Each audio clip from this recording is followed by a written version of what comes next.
Hey, bonjour tout le monde, c'est Sylvain de Une app par jour et aujourd'hui, encore un collaborateur et on laisse la place à Monsieur Jocelyn Dagenet qui est au Québec la référence pour Desmos. Et justement, c'est de Desmos dont Jocelyn va nous parler aujourd'hui. Et là, je vous entends dire Desmos, c'est juste en maths. Non, Desmos, c'est pas juste en maths, c'est en maths, c'est en sciences et en fait, ça peut être dans toutes les matières. La plateforme, elle est super intéressante, versatile et on peut aller très loin avec Desmos. Jocelyn, bienvenue. Merci Merci d'avoir Sylvain de accepté. l'invitation. Merci Yes. beaucoup. C'est pas juste toutes les disciplines, c'est même primaire et secondaire. Donc souvent on pense que c'est seulement au secondaire, mais on a aussi, c'est multiniveau, je dirais. Yes, effectivement, multiniveau. Je l'ai vu passer au primaire, puis j'ai hâte que tu nous présentes la plateforme. L'ensemble du Québec apprenne à se servir de OK. Desmos. Vous montrer un peu. Alors, évidemment, Desmos était reconnu au départ pour une calculatrice d'affichage graphique, mais maintenant, c'est un environnement de création d'activités et c'est surtout là-dessus qu'on va travailler aujourd'hui. Donc, il y a deux adresses à retenir très simples. L'environnement enseignant qui est teacher.desmos.com. Évidemment, quand on arrive sur la page, là, c'est la page d'accueil que vous voyez de l'enseignant ici. Il y a aussi la page des élèves qui est student.desmos.com. Alors, les élèves de leur côté, quand ils arrivent du côté élève, ben, ça ressemble à ça ici. Alors, voilà, on va aller regarder ça un peu plus en détail tantôt, mais c'est les deux environnements. Évidemment, la première étape, ça serait de se créer un compte. Alors, on va sauter cette étape-là. Moi, je vais aller me connecter à mon compte. Et si jamais dans votre environnement, vous voulez changer de langue, je vous rappelle qu'il y a la petite terre ici en haut à droite pour aller changer en français, mais normalement, il devrait détecter la langue de votre navigateur sans trop de défauts. Je t'arrête au niveau de la création du compte. Je pense avoir vu que lorsqu'on se crée un compte, on peut utiliser, entre autres, si on a une adresse Google, Jocelyn. Est-ce que ça a une incidence pour partager avec les élèves? Non, en fait, il offre la possibilité de se connecter avec le compte Google, tout simplement. Moi, c'est sûr que dans mon environnement, je n'avais pas de compte Google, donc c'est sûr que je faisais créer une adresse à l'adresse courriel des élèves qui est souvent le numéro de fiche à commercial et l'adresse du, par exemple, là, le nom de votre centre de service scolaire. Donc, moi, je demandais aux élèves de créer de leur compte avec leur adresse de service scolaire, tout simplement. Mais s'ils sont connectés avec leur compte Google automatiquement dans leur portable, ben, je vous invite à prendre Google. Il n'y a aucun problème. Il y a pas de différence comme telle. C'est juste pour la création de compte. Ah ben moi, j'ai un Q pour toi. J'ai testé avec une collègue et on peut importer les listes d'élèves et les comptes à partir de Google Classroom. Donc, ceux qui Ouais, travaillent ça, avec on est Google. Ouais, ben ça, c'est quand on sera rendu à Ah l'intérieur. Ah, voilà. ah! Là, ça, c'est après. Là, tu me devances. Tu Ah, donnes tu des vois, pistes avant que j'en parle. Donc, c'est oui, bon. effectivement, l'avantage de Google, c'est quand ça sera le temps de créer nos classes, il y a un avantage quand même. On pourra importer à partir de Google Classroom nos classes. Ça, c'est sûr que vous avez un petit côté plus facile. Mais ceux qui n'ont pas de compte Google, vous allez voir, c'est quand même très facile de rajouter les élèves. C'est sûr que de leur côté, ils ont un petit peu plus de travail à faire à ce niveau-là. Génial. Alors, moi, je vais aller me connecter à mon compte tout simplement pour qu'on sauve un peu de temps. Alors, voici l'environnement de l'enseignant. Vous n'avez peut-être pas exactement la même interface que moi. J'ai des petits avantages en étant un ambassadeur d'Esmos, donc j'ai accès peut-être à certains trucs que vous ne verrez pas dans vos comptes. Alors, rapidement, la première chose qu'on fait, là, que je suggère quand on arrive, évidemment, là, vous allez remarquer aussi que mon identifiant, c'est marqué Dagenet, virgule, avec mon prénom. Quand ça sera le temps de faire créer les comptes pour les élèves, je vais vous dire pourquoi c'est intéressant de mettre le nom de famille en premier. Il y a peut-être un indice de trier les élèves par nom de famille, Mhm. ça sera pratique. Alors, moi, ce que je suggère aux enseignants, là, la première chose, c'est d'aller dans notre compte. Ici, d'aller dans ce qu'on appelle les laboratoires secrets d'Esmos, qui sont situés à San Francisco. Alors, OK. dans le Desmos Lab, ça permet d'aller activer certaines fonctionnalités cachées, Mhm. alors qu'on ne voit pas toujours. Donc, par exemple, Computation Layer, c'est le langage de programmation, donc on ne va pas parler de ça aujourd'hui. Mais si vous voulez voir des fois le code en arrière de certaines activités, il est activé par défaut. La rétroaction écrite, aussi, elle est activée par défaut. Donc, normalement, ces deux éléments-là, si moi, ils sont activés par défaut, je pense que de votre côté aussi. Marble Slide, c'est un type d'activité que vous pourrez faire de votre côté aussi. Il y en a déjà qui existent, mais vous pourrez en créer. Il y a un outil de géométrie vous voyez, qui est toujours en mode bêta. Il est appelé à évoluer, mais ça, c'est si vous voulez ajouter des figures géométriques à l'intérieur de vos activités. Et une fonctionnalité très intéressante, donc, qui permet à l'élève de téléverser des images, une démarche ou des choses comme ça, peu importe ce que vous voulez que l'élève téléverse. Donc, quand on ajoute une certaine composante dans une activité, l'élève va être capable de téléverser une image en prenant la photo avec son téléphone ou son iPad ou sa tablette, peu importe. Ça prend ça. Alors, je vous suggère d'aller cocher toutes les trois et d'aller, il y a un petit menu qui va apparaître, vous dites sauvegarder. Et alors là, ça sera fait. Quand vous voulez revenir toujours à la page d'accueil, vous pouvez cliquer sur Accueil ou vous pouvez cliquer sur Desmos en haut à gauche pour revenir toujours à la page d'accueil. La partie intéressante, donc, on a parlé tantôt, il y a tout l'aspect gestion des classes. Donc, souvent, quand on arrive, on a le choix. Soit qu'on va aller créer nos groupes, c'est souvent la première chose qu'on va faire. Donc, avec la gestion des classes, vous allez cliquer ici. Donc, vous voyez que j'ai plein de groupes. Là, un peu quand je regarde les capsules de Sylvain, il y a le même genre de classe que moi. Il y a des classes un peu bidons et il y a des vraies classes à travers tout ça. Donc, moi, il y a une vieille classe que j'ai aussi. Donc, vous voyez que j'ai déjà des classes qui sont là. Et là, pour ajouter une classe, tout simplement, vous avez le gros bouton bleu qui est là. Ajouter une classe. Et là, ce que Sylvain a mentionné tantôt. Donc, l'importation. Donc, Sylvain qui aime beaucoup, qui travaille avec les outils de Google. Donc, il ne fait pas juste les aimer, il est obligé de travailler avec. Donc, c'est sûr que pour ceux qui ont cet environnement-là, c'est intéressant d'aller l'importer directement. Alors là, Sylvain a plus d'expérience que moi parce que moi, comme je n'ai pas jamais travaillé dans un environnement où on avait les outils de Google, je n'ai jamais passé la première étape. Donc là, sur mon Mac, il me demande d'aller accéder à mon compte. Donc, probablement que de votre côté, c'est un peu ça qui... C'est excessivement simple, Jocelyn. Là, on clique Importer avec Google, on sélectionne les classes qui vont être listées directement lorsqu'on a donné l'autorisation. On sélectionne la classe et ça importe automatiquement la liste d'élèves dans nos classes. Ça prend 20 secondes. Donc, on ne se stresse pas avec ça. Et voilà. Puis, si jamais vous n'avez pas l'environnement Google, donc, vous remarquez que vous oubliez cette première partie-là en haut. Vous avez je vais appeler ça comme ça, pour le commun des mortels qui n'avons pas accès à Google. On va par exemple choisir la classe de Sylvain. Tiens. Alors, voilà. Ça me fait plaisir. J'ai créé une classe, alors qui s'appelle classe de Sylvain. Et là, ceux qui ont utilisé, évidemment, pour les nouveaux, vous n'avez pas connu les anciennes versions. Donc, ce que ça fait, vous voyez que j'ai classe de Sylvain qui est là. Je vais voir l'historique des activités. On va regarder ça un peu plus tard. Vous remarquez qu'il y a un code et j'ai 0 élève à l'intérieur de ma classe. Évidemment, la seule chose que c'est un peu comme ceux qui ont connu peut-être NetMath, si vous utilisez NetMath ou d'autres outils, pour s'inscrire à la classe, il faut donner ce code-là aux élèves. Donc, les élèves, eux, en fait, ils vont aller à student.desmos.com et ils vont aller entrer ce code-là pour se joindre à une classe. Et automatiquement, ils seront ajoutés à la classe. Et vous remarquez qu'il y a un petit code qu'on ne voit pas souvent. Vous pouvez également partager ce lien. Donc, par courriel, par exemple, vous pourriez aller copier le lien directement et l'envoyer par courriel aux élèves. Par expérience, je vous suggère fortement de faire tout cet exercice-là en présence des élèves. C'est toujours plus pratique. Oui. Si jamais vous ne pouvez pas le faire, on le sait ce que ça peut donner. Donc, c'est vraiment pratique à ce niveau-là. Alors, si les élèves n'ont pas de compte, évidemment, les élèves auraient pu se créer un compte Desmos avant, mais les élèves auraient pu aussi, quand ils arrivent, par exemple, dans l'environnement de l'élève, auraient pu se créer un compte à ce moment-là. Moi, par le passé, j'ai toujours fait créer le compte aux élèves en premier.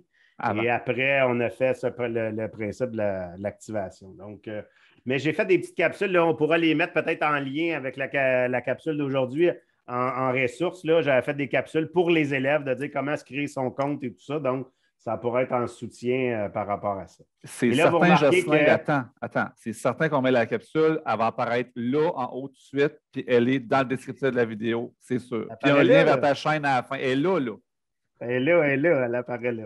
OK. Fait que, tu sais, par exemple, là, si je donnais le code à Sylvain, par exemple, puis s'il allait comme un élève, aller à student.desmos.com, puis je lui donnais ce code-là, lui, Sylvain, on verrait un élève apparaître de l'autre côté. Puis, tiens, par exemple, moi, je peux le faire de mon côté. Là. Tiens, par exemple, si je vais en mode élève, et là, vous remarquez que je ne me suis pas créé un compte élève, c'est-à-dire que c'est mon même compte d'enseignant. Je peux faire des tests avec. Là. Donc, c'est le fun. par exemple, tu peux te joindre DMJ, comme élève dans ton compte.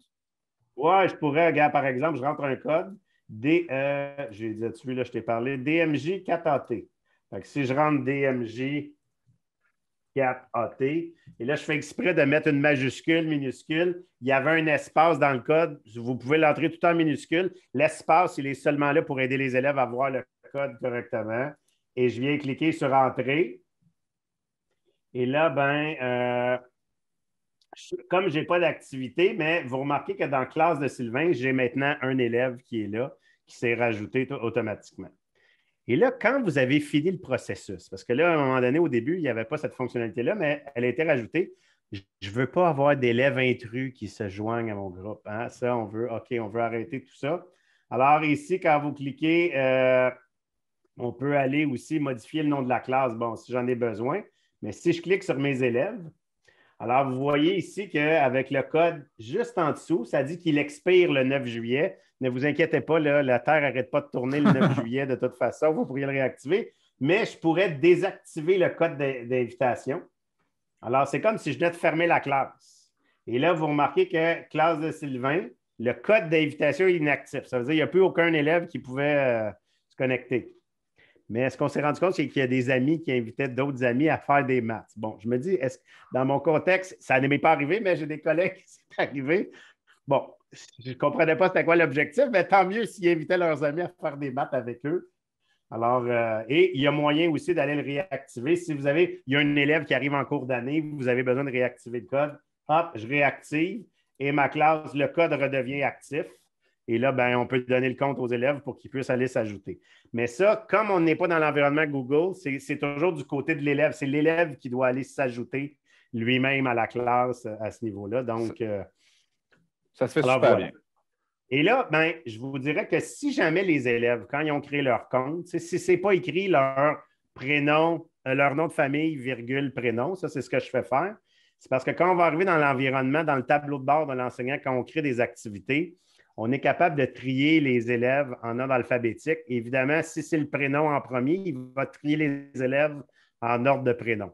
Donc, moi, j'invite les élèves. Puis, si jamais le compte est créé et ils ont oublié de le faire, vous pouvez juste les inviter ici, aller dans paramètres du compte et ils peuvent aller rechanger. Tiens, si là, je veux m'appeler Jocelyn Dagenet comme ça, là, vous ne le verrez pas, mais vous voyez 3 petits points parce que j'ai allongé mon nom. Mais si jamais je décidais de m'appeler, par exemple, je coupe ce court et je mets ça juste comme ça.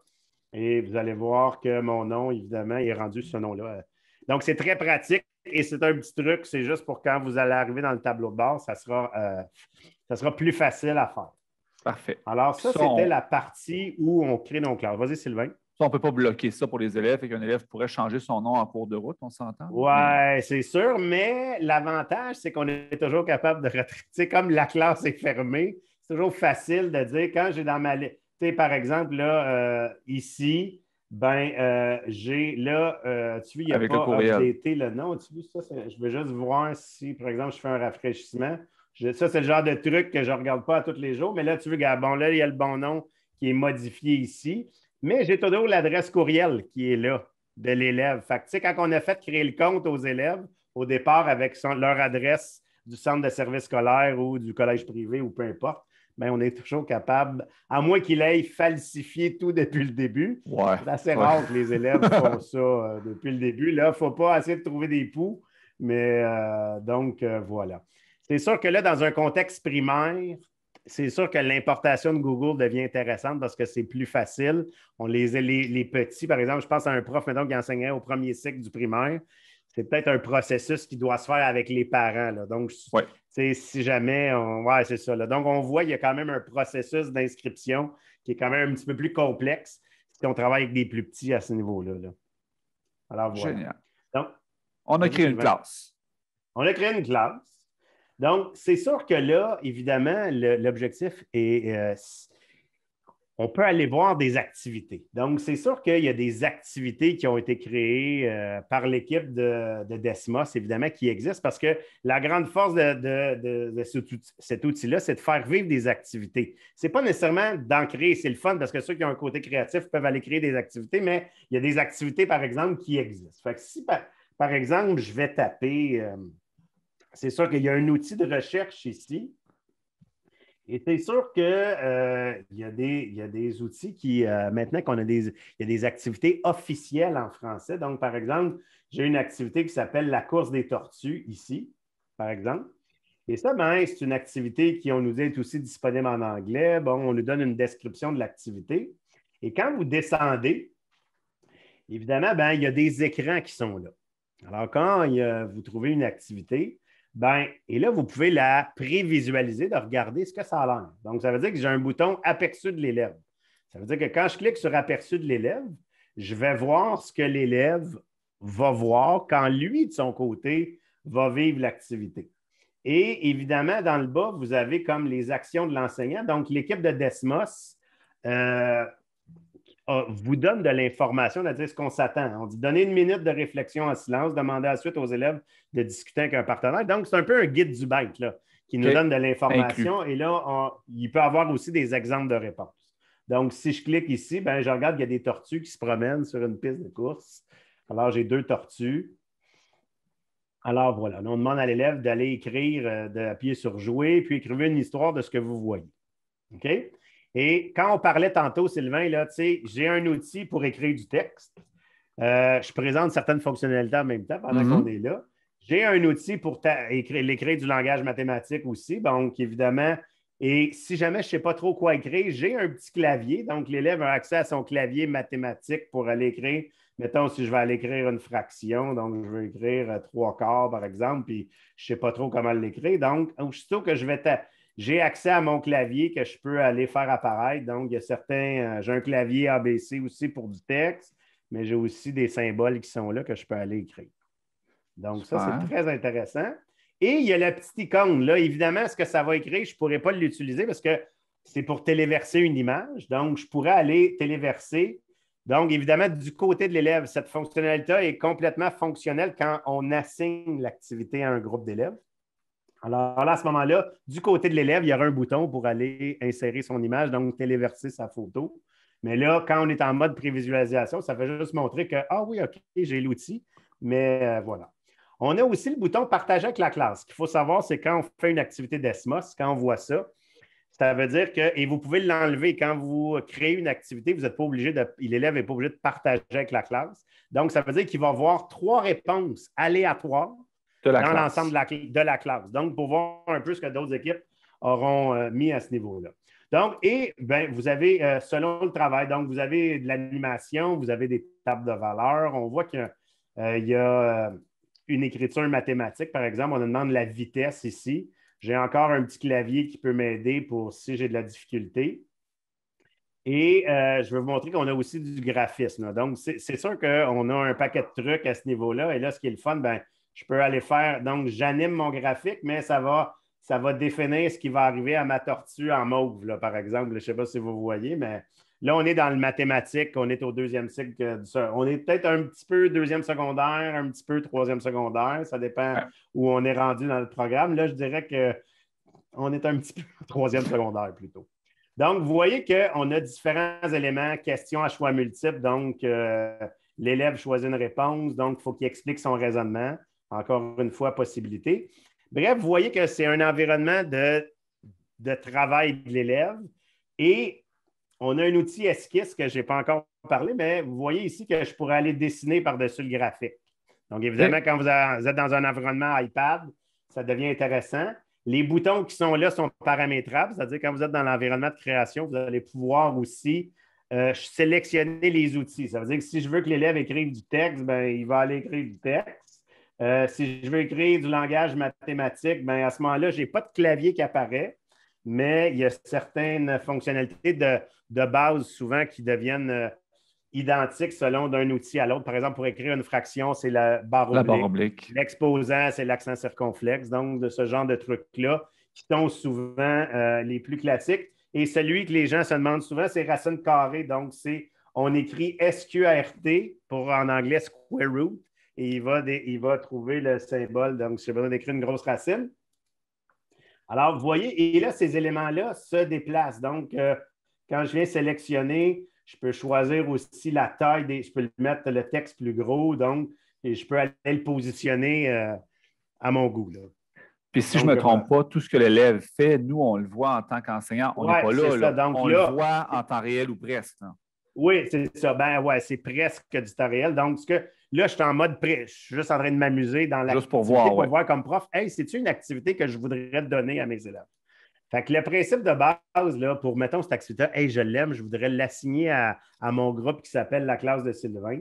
Bien, à ce moment-là, j'ai mon bouton vert. Donc, vous remarquez que dans l'activité, il y a toujours ce bouton-là. Et là, vous avez deux choix. Vous pouvez l'assigner à vos classes ou un code de session unique.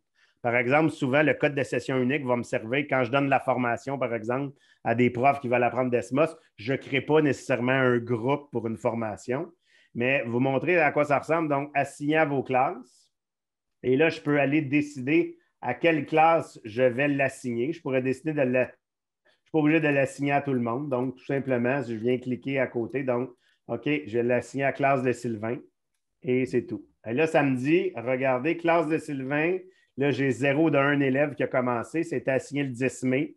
Et là, ben, c'est là le côté qui devient intéressant, c'est d'aller afficher le tableau de bord pour voir ce que l'élève va faire. Donc, c'est sûr que moi, de mon côté, as-tu vu? Et là, je vous rappelle, tantôt, j'avais créé mon compte élève.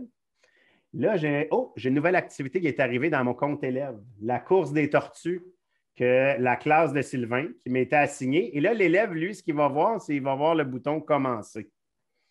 Alors, ben, en fait, ici, ben, moi, du côté, je vais passer d'un côté à l'autre. Donc, juste vous montrer une idée. Donc, vous voyez côté que prof. ce qu'on voit ici. Vas-y, Sylvain. Ouais, donc, côté prof, puis on va basculer. Côté prof, puis on va switcher du côté élève, vous montrer. Donc, ici, moi, je vais aller du côté élève. Et je vais dire allons-y. Et là, l'élève peut toujours changer son nom aussi là, mais normalement, par défaut, ça va être avec son compte. Allons-y. Alors, je vais retourner du côté enseignant pour vous montrer. Et vous remarquez que là, le petit rectangle est rendu bleu. Et vous voyez que j'ai mon nom qui est connecté, qui est là présentement. Donc, on voit que mon élève est connecté. Imaginez que vous avez une liste d'élèves qui est connectée. Et là, ben, par exemple, je voudrais m'adresser aux élèves. Je ne veux pas maintenant qu'on est en classe ou à distance. J'ai un outil pause. Ça veut dire que de mon côté, côté élève, mon activité est rendue en pause. Donc, je ne peux pas avancer. Génial. Donc, ça, c'est quand même intéressant. Alors, l'idée, je vais juste aller rentrer quelques réponses. Là, je vais entrer du texte pour que vous voyez un peu. Là, du côté élève, je vais vous montrer téléverser une image. Là, je vais essayer. Et là, regarde, du côté élève, là, on le voit bien ce que ça fait. Téléverser une image, donc téléverser une image ou prendre une photo. Donc, si j'étais un appareil, je pourrais aller téléverser une image. Donc, je ne sais pas si j'ai quelque chose de... Tiens, je vais aller mettre ça ici. Ah ben oui. Voilà. Un petit bitmoji. Donc, vous voyez que l'élève, en fait, pourrait créer du texte, pourrait donner du texte écrit et pourrait aussi téléverser une image. Donc, et là, moi, de mon côté, je vais aller envoyer, partager avec la classe. Du côté de l'enseignant, évidemment, là, vous remarquez qu'il y a un symbole. Peut-être c'est sûr qu'on n'aura pas le temps de tout voir aujourd'hui, mais en fait, quand j'arrive ici, moi, comme enseignant, je peux voir ce que l'élève a écrit et je vois la photo. Et si je veux aller voir en plus grand, évidemment, là, mon image n'est pas très grande. Donc, si l'élève avait écrit une démarche, ben, j'aurais eu une démarche à ce moment-là. Et l'élève pourrait, en passant, je pourrais aller ajouter plusieurs images. Donc, par exemple, si j'ai plusieurs pages, par exemple, je vais reprendre la même, là, il est ici. Je pourrais aller mettre plusieurs images de plusieurs pages d'une démarche. Et je ne sais pas si vous avez remarqué, mais du côté élève, je pourrais, en plus, il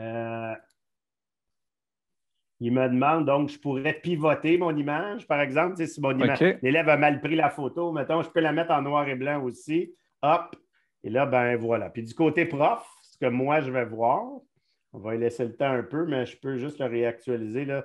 Des fois, on va voir que j'ai mes 3 photos qui sont là, à ce moment-là. Donc, on voit les trois qui sont là. Fait que c'est sûr que comme élève, là, bon, peu importe les chiffres que je vais aller écrire ici, là, je vais faire exprès, là, vérifier mon travail. Bon, mais c'est pour vous montrer que du côté enseignant, dans le tableau de bord, je suis capable d'aller voir ce que chaque élève a rempli. Donc, je vois les réponses de l'élève et je suis capable de suivre. Dans les différents outils, ce qu'on peut aller voir, il y a tous les outils de gestion ici. Là, on peut mettre en mode anonyme. Donc, par exemple, si je voulais mettre une présentation, je voulais présenter des écrans d'élèves et je ne veux pas que les élèves soient identifiés, j'ai le mode anonyme.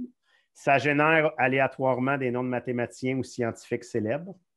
Et il y a aussi le rythme de l'enseignant. Donc, je pourrais décider, par exemple, si j'ai une partie de mon activité, je veux que les élèves aient fait les 2-3 premiers écrans, par exemple, de 1 à 3. Fait que ça limite les élèves de l'écran 1 à l'écran 3. Donc, moi, comme élève, tu vois, mon bouton suivant à partir de l'écran 3, il est désactivé. Donc, je ne peux pas avancer plus loin. Là. Donc, je suis pris là. Hey, ça, c'est vraiment Mais génial, moi, comme Jocelyn. enseignant, oui. Puis je connais pas d'autres outils qui nous permettent de faire ça. Au rythme de l'enseignant avec des plages comme ça, j'en connais pas d'autres. Oui, puis là, il y a une nouvelle fonctionnalité aussi que, tu sais, par exemple, dans une activité, je pourrais, par exemple, masquer cet écran-là. Donc, si je décide, je la trouve le fun, l'activité, mais celle-là, je pense que ce n'est pas pour mes élèves ou ce n'est pas là que je veux aller, je pourrais désactiver cet écran-là. Ça veut dire que, par exemple, du côté élève, quand j'arrive, par exemple, mon écran 1, 2, 3, ça va. Et là, l'écran 4, normalement, je l'ai masqué. Mais Jocelyn, c'est correct. Si tu l'as masqué, ça renomme tes autres diapos. Oui, peut-être. Ah, mais ça se peut, ça. J'avais combien d'écrans au début? Oui, ça se peut aussi. Si tu masques ton écran, là, il devient gris, puis l'autre après devient 4. Oui, jusqu'à 8. Mais sauf qu'ici, OK, c'est ça. Tu vois, bon. Tu vois, je ne l'avais pas vu tantôt, je l'allais trop vite. Voilà. Il a renommé. Tu vois, j'ai plus 9 écrans, je suis rendu avec 8 écrans. Bref, tu vois, là, je me suis fait avoir mon propre jeu, je suis allé trop vite. Alors, évidemment, il y a plein de trucs ici. Donc, il y a le mode anonyme, le rythme, le pause. Ce que je vous disais tantôt, quand on est en mode, ce qu'on appelle le mode aperçu, c'est la vue d'ensemble, le mode aperçu. Et là, vous pouvez classer les élèves par nom, les mélanger. Donc, l'avantage de ce que je vous disais tantôt, quand je veux trier les élèves par nom, c'est avec ça que je pourrais tous les avoir en ordre alphabétique. Donc, ça, c'est les outils un peu de contrôle de l'activité. Quand on est sur les écrans, évidemment, quand vous cliquez sur un écran, sur une ligne, là, il faut s'imaginer qu'il y a plusieurs élèves. Donc, quand vous cliquez sur une case, vous arrivez pour cet élève-là. Mais quand vous êtes dans un écran, par exemple, là, ce que ça fait ici, vous regardez, il y a une petite flèche vers le haut, vers le bas. Ça veut dire, mettons que vous avez 30 élèves. Vous pouvez regarder ce même écran-là pour tous les élèves. Mais si vous voulez regarder pour un élève toute son activité, bien, là, vous allez utiliser les flèches en haut à droite ici. Donc, voilà. Alors, ensuite de ça, il y a, bon, ce que j'ai parlé, c'est le mode aperçu. Ensuite de ça, il y a ce qu'on appelle le mode enseignant. Donc, le mode enseignant, vous allez avoir, évidemment, j'ai juste un élève. Mais évidemment, si j'avais plusieurs élèves, on verrait une panoplie d'écrans de plusieurs élèves. Donc, évidemment, plus vous avez d'élèves, plus ça va descendre. Donc, c'est la seule différence, c'est parce que je suis tout seul dans mon activité. Je vois toujours un élève. En cliquant sur la diapo en haut, on voit la liste de toutes les réponses des élèves. Oui, tout à fait, là. OK. Ensuite de ça, par exemple, tu veux laquelle des trois graphiques, par exemple, on avait une question à choix multiple où on demandait à l'élève dans quel corridor la tortue est la plus rapide. Mais là, vous regardez qu'ici, j'ai corridor 1, 3 et même vitesse. Donc, vous allez voir le nombre de réponses de chaque élève. Si je clique sur le corriger, ben, ça va me mettre en couleur avec la bonne réponse ici. Donc, je le sais, corridor 1 et même vitesse, ce n'est pas les bonnes réponses. Donc, tout dépendant du type de question qu'il y a sur l'écran, on aura une rétroaction différente. Donc, évidemment, ici, je pense que je n'avais pas répondu du côté élève de toute façon. Donc, si je vais à l'écran 5, par exemple, je vais mettre une réponse. Je vais répondre corridor 1, j'explique, je vais partager. Alors, ici, vous voyez que là, j'ai une réponse qui est rentrée. OK? Donc, ça, c'est moi. En fait, si j'enlève le mode anonyme, vous allez voir que c'est moi qui écris la réponse. Donc, fait que là, on voit qu'ici, en orange, j'ai un élève qui a répondu à cette réponse-là, tout simplement. Tu parlais Au de niveau des rétroaction. graphiques, c'est sûr. Pardon? Tu parlais de rétroaction, Jocelyn. Est-ce qu'il y a Oui, façon de faire une rétroaction tout individualisée à à fait. l'élève? Donc, évidemment, quand on veut, par exemple, si je veux aller écrire ici à l'élève, à cet écran-là, il y a un petit icône qui apparaît, rétroaction de leçon. Donc, je clique ici et là, ben, je peux envoyer de la rétroaction. Ce que je suggère toujours aux enseignants quand vous allez faire vivre une activité d'ESMOS, c'est de faire l'activité d'avance et de préparer, parce que là, on prévoit les questions des élèves et tout ça, c'est de préparer votre rétroaction peut-être pour certains écrans à l'avance dans un Google Doc ou le document de votre choix. Et là, ben, ça va être plus rapide de faire du copier-coller de rétroaction. J'ai fait une petite capsule aussi avec l'outil de Google Chrome là, dans le Chrome Web Store qui s'appelle Mode. Mais vous pourriez utiliser Talk and Comment ou il y en a qui utilisent d'autres trucs. Mais Mode fonctionne bien. Donc, on pourrait faire des commentaires audio. Et là, on vient mettre le lien du commentaire audio à l'élève ici, si on voulait faire des commentaires audio. Donc, il y a moyen. Alors, ce que ça fait du côté de l'élève, donc là, vous remarquez, c'est ici non lu par l'élève. Et à l'écran 4, donc j'ai fait le commentaire à l'écran 4. Moi, de mon côté, là, je vais vous montrer du côté enseignant. Je peux peut-être zoomer un petit peu plus, là. Alors ici, vous voyez que ça a mis un petit triangle vert dans le coin droit. Ça dit que j'ai fait une rétroaction, mais que l'élève ne l'a pas encore lu. OK? Donc, mais si je vais du côté de l'élève, là, moi, vous avez remarqué, quand je suis revenu, dans mon icône de rétroaction, j'ai un petit 1. Fait que si je viens cliquer ici, on me dit, rétroaction, allez à l'écran 4. Donc, l'élève dit, OK, j'ai un commentaire, mais j'ai un bouton pour me ramener à mon écran 4. Donc, ça va me ramener automatiquement à dire, OK, puis là, je vais aller le commentaire. Bon, OK, ça veut dire que, et là, du côté de l'enseignant, le petit triangle vert qui est en haut à droite est rendu gris. Ça veut dire que l'élève, ça veut dire que si je viens voir ici, vous allez voir que c'est écrit, il n'est plus écrit non lu par l'élève. Il est disparu. Donc, l'élève a lu ma rétroaction. Alors, ça, c'est vraiment intéressant. Donc, à distance, c'était une façon. Moi, je l'ai utilisé à distance l'année passée, puis cette année, c'est sûr que c'était vraiment intéressant. Pas l'année passée, parce que cet outil-là n'était pas encore rendu là, mais cette année, l'année passée, là, je regarde les dates, là, je ne me rappelle plus s'il est arrivé, mais je pense que la fin de l'année passée, c'est arrivé, ou peut-être cette année, là, mais ça a facilité de la rétroaction à distance, évidemment. Mais je vous le dis, pour sauver du temps, de préparer le copier-coller. Et la rétroaction audio mode, je trouve qu'il fonctionne bien. J'ai fait la demande là, parce qu'on a un petit groupe d'échange Slack pour aller faire des propositions. Quand on met un hyperlien dans la rétroaction, l'élève ne peut pas cliquer directement, il faut qu'il copie-colle le lien. Okay. Et le seul des avantages, j'aimerais ça que dans la rétroaction, l'élève pourrait juste cliquer, ça l'amène sur Mode et qu'il puisse écouter son commentaire audio. Ça serait beaucoup plus pratique pour ça. Fait que, bref, ça ressemble à ça pour la rétroaction. Il y a vraiment quelque chose d'intéressant là. Donc, l'élève, du côté de l'enseignant, je vais juste quitter mon mode ici. Alors, ben, c'est ça. L'élève passe à travers son activité. L'élève, quand il a terminé, il a terminé. Les modes, les différents modes, ben, le mode élève, quand vous êtes en classe, ben, si vous voulez voir la vue de l'élève, c'est sa question. La vue enseignant, c'est pour voir les réponses là, de l'écran, de ce qui s'est passé à cet écran-là pour chacun des élèves. Donc, par exemple, là, vous voyez juste à l'écran 4, j'ai juste mon graphique de moi, mais imaginez que j'ai 30 élèves, je vais avoir 30 graphiques. Là, je vais avoir le graphique de tous les élèves. Et là, ce qui est intéressant avec le superposé, c'est que ça va mettre tous les graphiques un par-dessus l'autre. Donc, par exemple, s'il y avait une réponse unique, bien là, on voit à ce moment-là, est-ce que j'ai beaucoup d'élèves, quand je clique sur superposer, tous les graphiques vont se mettre comme dans superposition. C'est pas plus compliqué que ça. Donc, ça vient intéressant pour avoir en un coup d'œil si ça a bien été. Donc, c'est vraiment un mode qui est intéressant. Et comme je l'ai dit tantôt, selon le type de question, vous allez avoir une rétroaction différente. Donc, on le sait qu'il y a des questions de type arrangement de cartes, des listes à ordonner. Fait que ça, c'est la partie création d'activités. Mais je vais juste faire venir pour ça. Puis, on regardera comment on fait la prochaine partie. Alors, et il y a l'outil capture. Alors, je fais juste vous dire que, par exemple, quand vous voulez faire de la rétroaction en classe, OK? Évidemment, là, vous avez remarqué que selon le type de question, à chaque fois que vous voyez une réponse d'élève, il y a une petite caméra à côté. Alors, quand je clique là-dessus, vous avez remarqué qu'il y a un petit 1 qui est arrivé à côté de capture. Donc, pensez que je pourrais prendre plusieurs captures des réponses des élèves. Et là, Mm-hmm. selon l'écran, bon, comme j'ai juste un élève, j'ai pas beaucoup de. J'ai Pas beaucoup de choix, là. Pas beaucoup de choix. Mais ce que ça fait, alors quand je vais dans capture après, je pourrais, par exemple, là, on me dit écran 1, j'ai une capture, écran 2, je n'ai juste une. Mais là, vous pourriez avoir plusieurs captures dans le même écran. Mais je pourrais, et je peux avoir jusqu'à là, je peux décider de comment je les présente.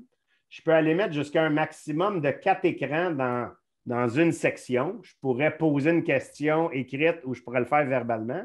Et quand je clique sur présenter, ben là, je vois comme l'amalgame des réponses. Tu sais, quand je voudrais sur une même question ou un même écran, revenir, hey, quand on compare, mettons, cette table de valeurs-là avec celle-là, c'est quoi les différences, les ressemblances? Pourquoi vous pensez que cet élève-là a écrit tel truc?